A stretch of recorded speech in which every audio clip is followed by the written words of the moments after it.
Here we have a classic yacht at Suffolk Yacht Harbour. She's all teak, built in Hong Kong in the 1930s. We're doing a light restoration on her. Here I am starting to strip the hull down. I'm using a very sharp scraper and a hot air blower, both important. It's very important to keep the hot air gun moving and the scraper moving at the same time. This is to avoid burning the hull. Here we have the paint is scraped off, leaving the residue of the old primer. It's best to sand this off now with a 60 grit disc to roughen it down, take the worst of it off. I always move in diagonally across the grain, especially with the curved hull, the shape of the hull, just to keep the shape and take off any hard edges.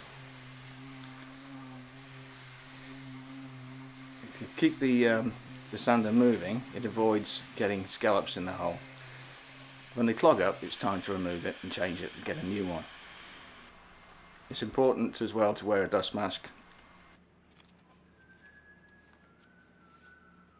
We're using a flexible pad on the sander to help follow the contours of the hull. This avoids any hard spots again. Along the waterline, it's best to avoid not to sand it because the anti-foul can be damaging to the health.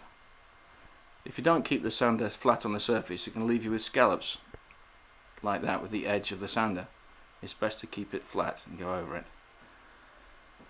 I'm finishing off here just with a 120 grit, just to get the worst of any that's left over and make the hull ready for a coat of primer. This is the finished hull, sanded down and ready for a coat.